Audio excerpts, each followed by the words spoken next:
natin, kaya kanina tinanong kayo kung kayo ay handa na. Kasi bawat tao sa dako ng mundo ay naghahanda. Di ba? Pinaghandaan natin ang ating future, ang ating buhay. Di ba? Katulad yan, sa ating kuminsan, pinaghandaan natin ang ating pag-aaral para makapagtrabaho tayo maganda, ang ating pamilya, ang mga pinata kayo, gusto natin makapag-asawa. Di ba? Pinaghandaan natin, gusto natin makapag-asawa. Gusto daw makapag-asawa. Para maging tayo ang pinaghandaan. After a month, naghiwalay din. Pero hindi ito ang ng Panginoon. Ang pinaghandaan natin, ano ang paghandaan natin? Ito na pinaghandaan ng tao. Ngunit, sinasabi dyan na ang kamatayan ay pinaghandaan din. Di ba? Hindi lang ang ating buhay ay magastos. Kung nabuhay ka na pagkagastos, magdaanak ka na napagagastos, ang gatas pa lang na napagagastos. Wala na ng paligid na mga ina. Di ba? Pero, magastos din pala mamatay. Di ba? Napakagastos. Kaya nandiyan sa Super Gina, ibigay sa iyo ng ihanda ang iyong future. Di ba? So, yan lahat ay pinaghandaan. Depende sa iyong kung anong gusto mo sa buhay.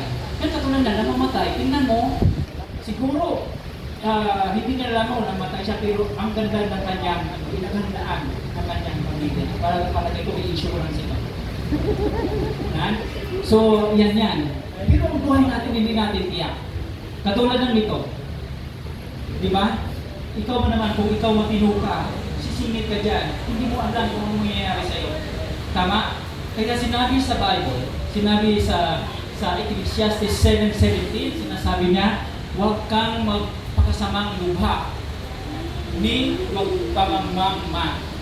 Bakit ka mamamatay bago darating ang iyong kapanahonan? Hindi ko masyadong naiintindihan ito. Kung may tanong pa. Kaya kung sa naisip ko, tinanong ko sa klaro nila, ano ba ito ibig sabihin ito? Diba? Kasi kung minsan, tayo, katulad sa kanina, sa ating tatay, diba? Kakain ka ng mga burger, mga ano, pero hindi mo alam kung anong epekto sa katawan mo. Kaya kung minsan, hindi pa sana mo panahon mamamatay na magastos pa. Dahil sabi niya, mag-cancer ka, ano-ano man yun, sobra. Kaya, biro mo isang burger, magja-jogging ka ng ilang kilometro. Di ba? Kaya nakapag mo pa sarili mo, gumastos ka pa. Kaya maganda naman siguro, ano kaya, nila tayo pagkain? Pero hindi na pwede. No, kaya pwede, nasa range tayo, moderate. Hindi ko na kumain karne. Kung kumakain na muna ng karne pag-libre. Masarap. Masarap kumain pag-libre. Opo. May mga katotohanan sa kamatayan. Ano itong mga facts sa kamatayan? Una-una, ito ay ayaw pag-usapan ng tao. Mas lalo pag bata ka pa, akala mo hindi ka mamamatay eh. Akala mo yung mga pag-ulitan eh.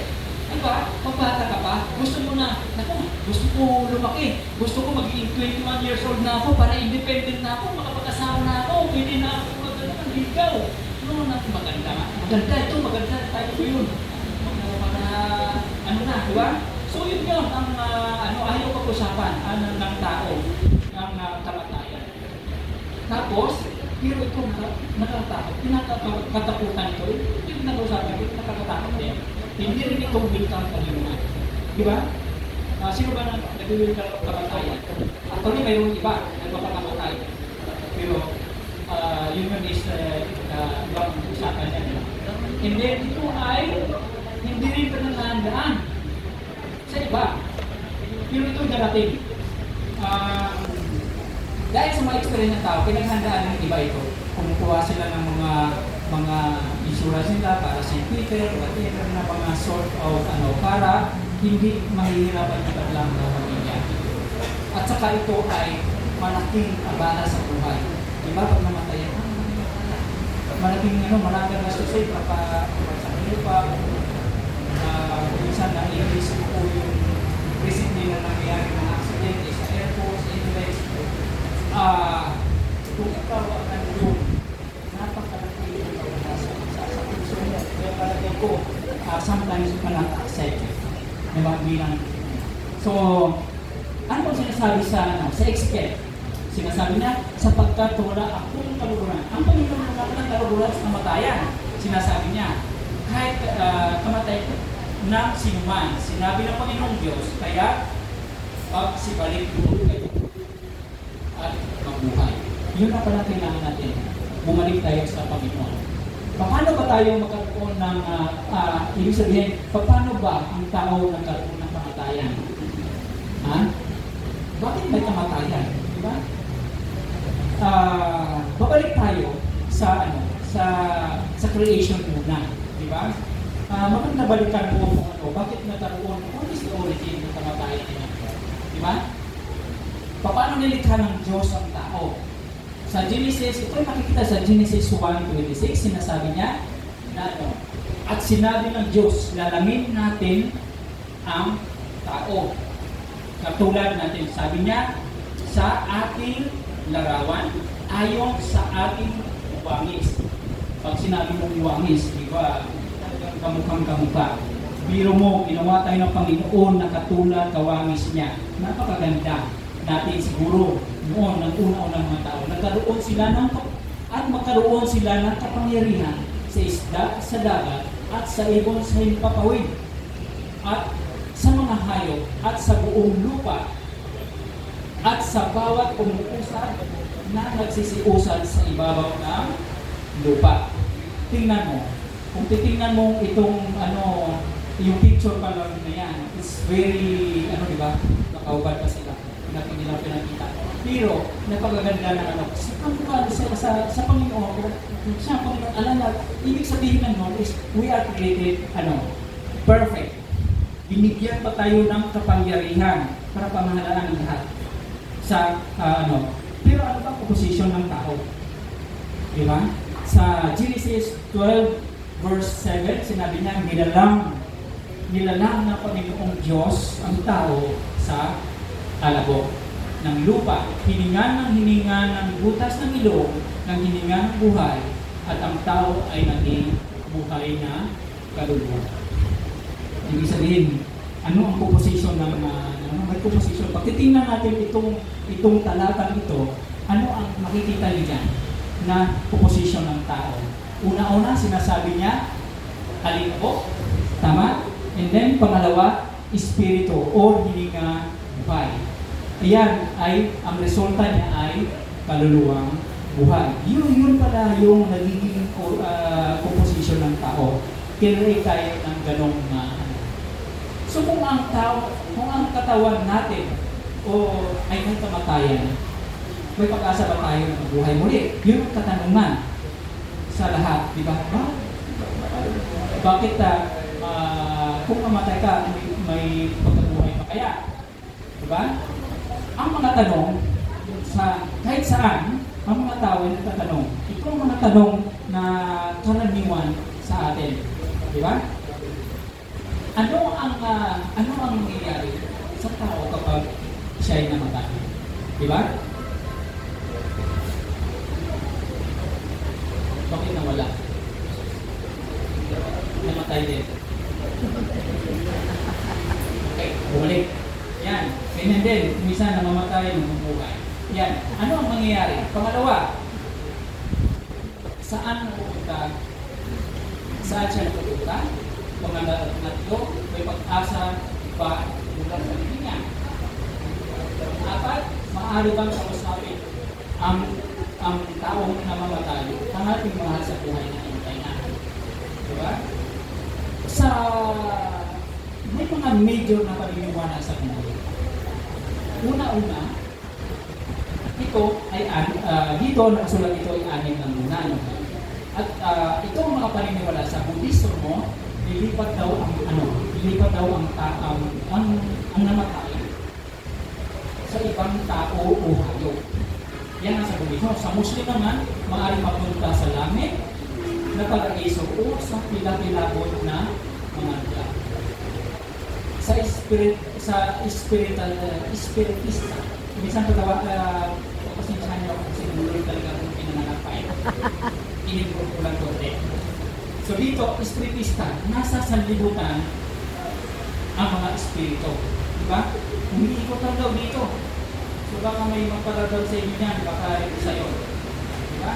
So, ang pangatlo, sa mga atheist na walang Diyos, sa kanila is wala na talaga. Wala na talaga pag-asa. Pag namatay ka, patay na, wala nang balikan. Diba? Sa African religion, sinasabi naman nila na ito ay naglalakbay sa malayong lugar at ito ay pupunta saan? Pupunta doon sa mga espiritu ng mga espiritu, sa mundo ng espiritu. Yun ang paniniwala nila. Sa Romano is the Roman Catholics, right? Ito ay pwede ka mapunta saan? Mapupunta ka na muna sa purgatorio, sa saling na buhay. Or pwede ka mapunta sa langit, right? Or pwede ka mapunta sa impyerno. So, yun ang mga ano ba sinasabi sa Bible? Bakit ba nakakaranas ng kamatayan? Ano ang sa Bible naman na ano? Pero bago yan, balikan na naman natin ang pagsimula ng kung bakit may kamatayan. Sa panahon sa Genesis, sa Garden ng Eden, nagsimula ang lahat na ito ay sa pagkakasala ni Adan at Eva. Ito ay makikita natin sa Genesis chapter 3. Diba? Dahil lang sa apple. Sabi niya sa Genesis 3, verse 3, huwag kayong kakain ng mga bunga ng punong kahita ito, sapagkat sa oras na kayo'y kakain, kayo ay mamamatay. Yan ang nakita sa Genesis verse 3 and 3. Kaya yun ang mangyayari. Ang sinasabi niya, at saka ito ay to make the story short, natukso si Eva, at saka natukso si Eva ng ahas, at saka si Eva naman, tinukso niya naman si Adan. Tinukso rin si Adan. Diba? Yan ang makikita sa Genesis 3:1-6. Mayroon din palang pasahan. Damay-damay na. Damay-damay na. Diba? Karamihan ngayon sa mundo, damay-damay na. Diba? Kung ikaw is hindi masyado, madadamay ka. Dahil kumisan ang ginagamit ng issue, ating emotions, ating relations, kung ano mang sort of, yan ang panulugso sa mundo ngayon. Kaya ang kamatayan ang resulta ng pagsuway. Sa pamamagitan ng isang tao, pumasok ang kasalanan sa sanlibutan. At sa pamamagitan ng kasalanan ay ang kamatayan. Ay yan ay makikita natin sa Roma chapter 5 verse 6. Ano ba sinasabi sa Romans 6:23? Sinasabi niya, sapagkat ang kamatayan, ang kabayaran ng kasalanan ay kamatayan. Ngunit ang kaloob at regalo ng Diyos ay buhay na walang hanggan. So saan nagsimula yung kamatayan? Sa kasalanan, sa pagsuway. So yun, pag matigas ang ulo natin, sigurado yung kamatayan ang iyong mapupuntahan. Diba? So kahit anong pagsaway sa magulang, yan ay isa sa mga temptation ni Satan. At kung mga tao ay mamatay, saan kaya siya mapupunta? Isa yan sa mga tanong sa atin lahat ngayong gabi na to. Kaya mga kaibigan, kailangan natin malaman ito kasi ito ay hindi siya masyado pinag-uusapan, pero ito pinaka-importante sa ating buhay. Kung minsan may paniniwala na ang kaluluwa ay nakatunghay sa atin mula sa langit. Yun ang kuminsan na pininiwala. Pero ay ito ay isang big X, no? Isang pagkakamali. Pero naman natin bakit yan ay mali. Kasi sinasabi sa Job 7:9, sinasabi niya kung paano ang ulat ay mapapawi at mawawala. Gayon siyang mababa sa Sheol, ay hindi na aahon pa, siya ay hindi napabalik sa kaniyang bahay. Ni malalaman pa niya ang kaniyang dako. Yan ay makikita natin sa Job. Sa pagpatuloy sa Job 14:14, sinabi niya, kung ang isang tao ay namatay, mabubuhay kaya siya. Lahat ng araw ng aking baka ay naghantay ako hanggang sa dumating ang pagbabago. Yan ay makita natin sa Job chapter 14. Ano ang mangyayari sa atin pag tayo ay kapag tayo ay namamatay? Yan ang tanong sa atin, sa bawat isa sa atin. Yan. Diba?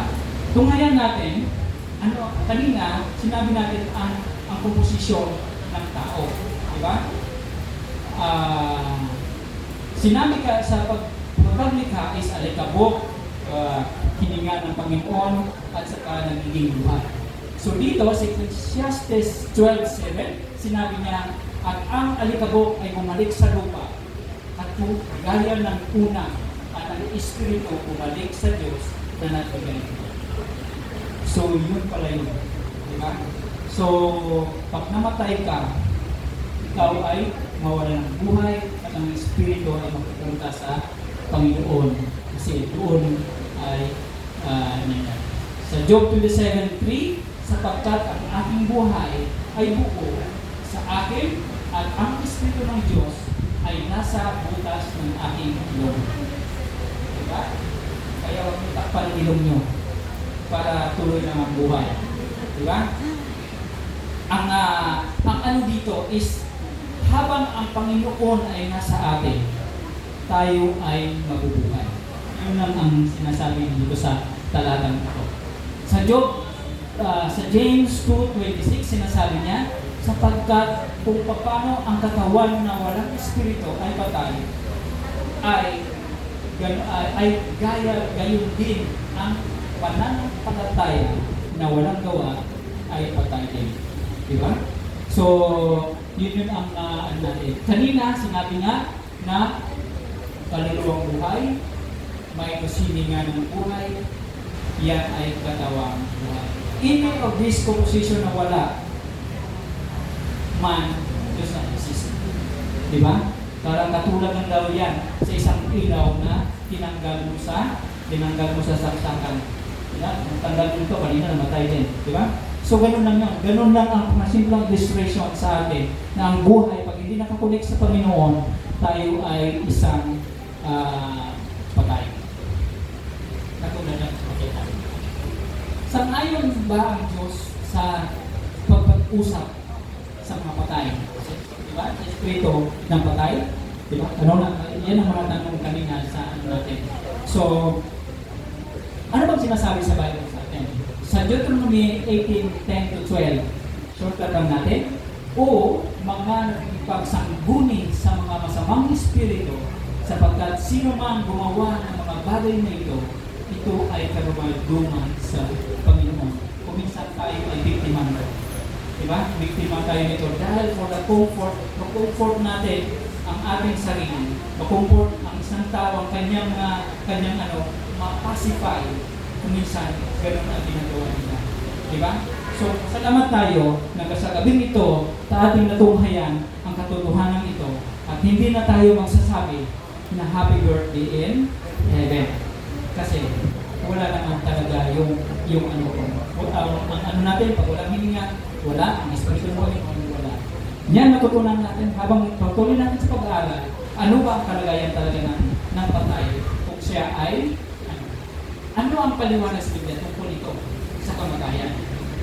Ito ay isang pagtulong lamang. Ito ay isang story sa panahon kay pagkamatay ni Lazaro. Ito ay nakita sa 1:11-14. Si Jesus ay nagsabi mismo, anong sinabi niya? Nang namatay si Lazaro, ang wika ni Jesus sa kanyang alagad, siya ay natutulog. Pupunta ako roon upang isingin siya. No? Yun ang sinabi ni Jesus. Si Martha naman, naiyak na sinasabi kay Jesus, Panginoon, kung narito ka lamang, hindi sana namatay ang aking kapatid. Pero anong sagot ng Panginoon sa kanya?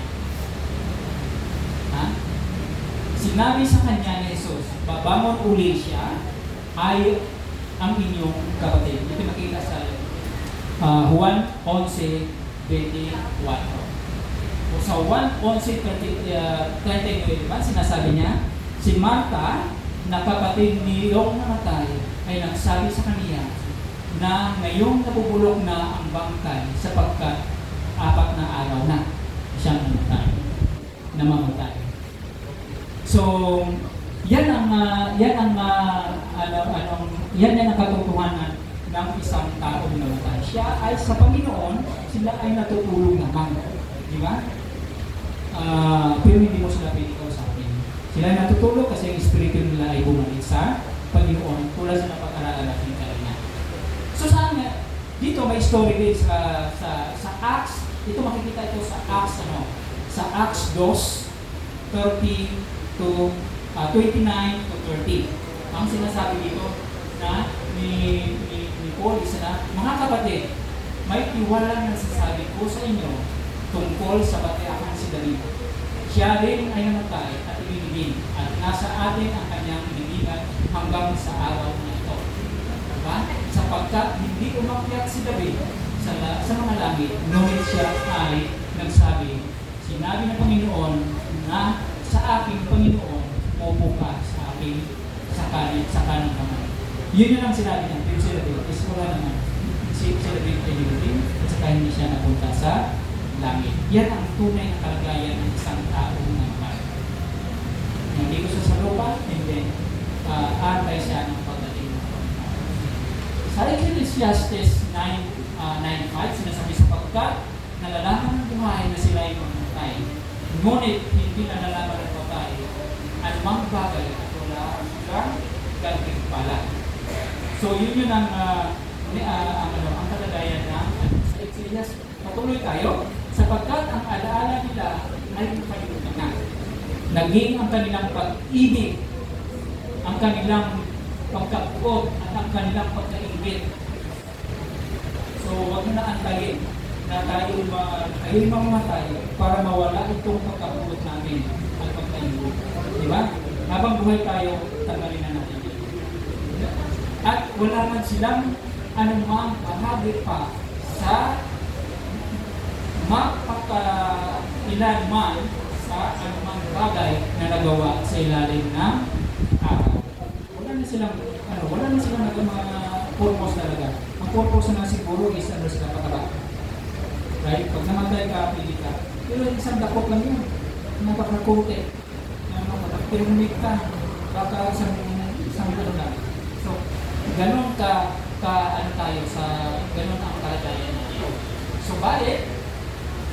Ang pagtulog ng kamatayan ay pansamantala naman. At saka ito daw, sinasabi niya, walang pagtuloy pala. Sapagkat may magandang pangako na pagkabuhay. Ito ay makikita natin sa Hebreo 9:7. Sinasabi dito, kung paano tinakda sa mga tao ang mamamatay, na minsan ay pagkatapos nito, siya ay ang paghuhukom. Pagkapatay mo, then pag-isip mo, paghuhukom. Right? Kung paano si Jesus mabuhay muli, ang lahat na nagsampalataya sa Kanya, mamamatay man, ay mabubuhay din muli. So yun ang key pala. Panampalataya lang kay Jesus Christ. Kasi sinabi ni Jesus Christ ay ang gawin at dalay. Sinasabi niya. And then sinabi sa kanya ni Jesus, ako ang pagkabuhay na magmuli at ang buhay ang sumampalataya sa akin, bagamat siya ay mamamatay, gayon may mabubuhay siya. So yun ang ating pag-asa. No? Manampalataya tayo, mamamatay kay Kristo, tayo ay mabubuhay pagdating niya. So kailan ang pagkabuhay muli pagkatapos na mamatay tayo? Sa 1 Timothy 4:16 and 17, sapagkat ang Panginoon din bababa muli sa langit na may isang sigaw, may tinig ng arkanghel at may pakakat ng Diyos At ang namamatay kay Kristo ay unang mga buhay na muli. So yun ang pag-asa. Dapat nasa Kristo tayo para tayo ay mabubuhay ulit sa pagdating. Kung magkagayoy, tayo'y nangabubuhay na nangatitira ay aagawin. Kunyari, pagdating ng Panginoon ay buhay ka. Di ba? Tayo rin ay aagawin. Di ba? Kasama nila sa alapaap upang salubungin ang ating Panginoon sa kapawirin. At ganito'y nasa Panginoon tayo magpakailanman. So mga kapatid, mga minahal kong mga kapatid na nandito, sino ba sa atin ngayon na hindi gusto niya? Di ba? Kaya yun ang ating kailangan sa ating buhay. Manampalataya at nasa Panginoon kay Jesucristo para tayo ay magiging kasama pagdating niya.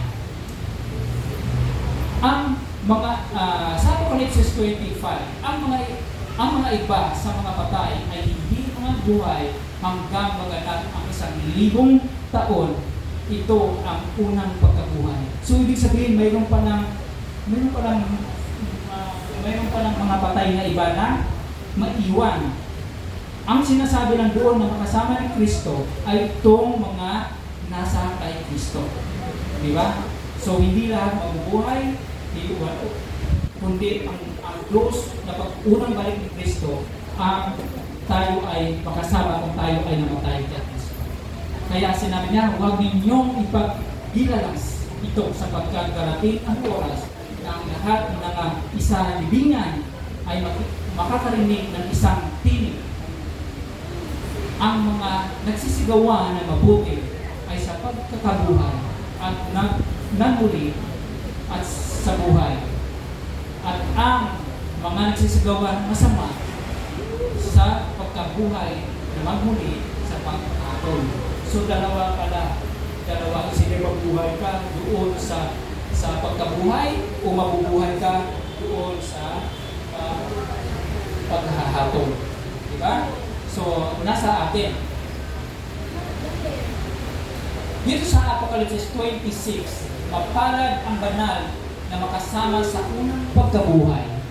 Yan ang ating no? At sa mga ito'y walang kapangyarihan ng ikalawang kamatayan, kundi sila'y mga saserdote ng Diyos at ng Kristo na maghaharing kasama niya sa loob ng 1,000 taon. Dito, buhay natin is lang. 60 lang. Iba, nabubuhay ng 70. Masayang-masaya na. Pero dito, 1,000. Diba? 1,000. Parang ordinary lang. Diba? So, yun ang ating kay Kristo tayo para makakasama tayo dito. Isang katiyakan mula sa ating Panginoon Jesus. Ito ang sinasabi. Ako'y mamamatay, ako ay namatay, at narito ako'y mabubuhay.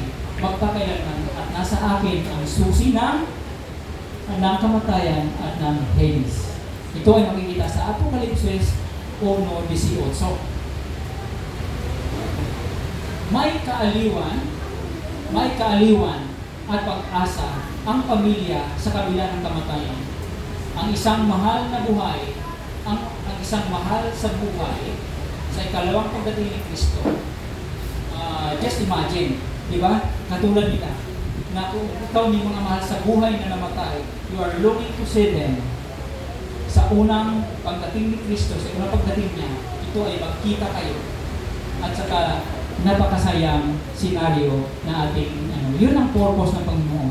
Yan ang pag-asa natin sa kamatayan, na may pagkabuhay muli. Last slide natin, kakain na kayo. Mahalaga sa paningin ng Panginoon ang kamatayan ng kaniyang mga banal. So, ang gusto ng Panginoon na tayo lahat ay maligtas. Nasa sa atin lang yun. So, sa lahat ng mga nandito, kung kayo may natatandaan sa aking nasabi ngayon, ito ay pwede magbago na yung kaisipan o kayo hindi ma-influensya ng mga ng mga paniniwala ngayon sa mundo. Kahit tayo na nakakaalam, kuminsan nakikipag-conform tayo. Kuminsan nakikipag-happy birthday tayo in heaven, nakikilike tayo. Pero yan is taliwas sa sinasabi ng Panginoon sa atin. So kung gusto natin na tayo makasama ni Kristo at makasama natin ang ating mahal sa buhay, sa pagdating ng Panginoon, tayo kailangan na natin. Kanina ay magiging sa kay Kristo tayo. Wala ng iba. Yan ang pag-asa natin. Kaya ang aking dalangin sa inyo lahat sa gabing ito ay sana ma-absorb natin ang mensahe ng Panginoon sa gabing ito na lahat, hindi lahat na paniniwala, may paniniwala. Last na lang to, one sentence. Sinabi, habang may buhay, may pag-asa. Pero dito sa atin, maski patay ka, may pag-asa. Basta nasa kay Kristo tayo. Kaya nang dalangin at magandang gabi sa inyo.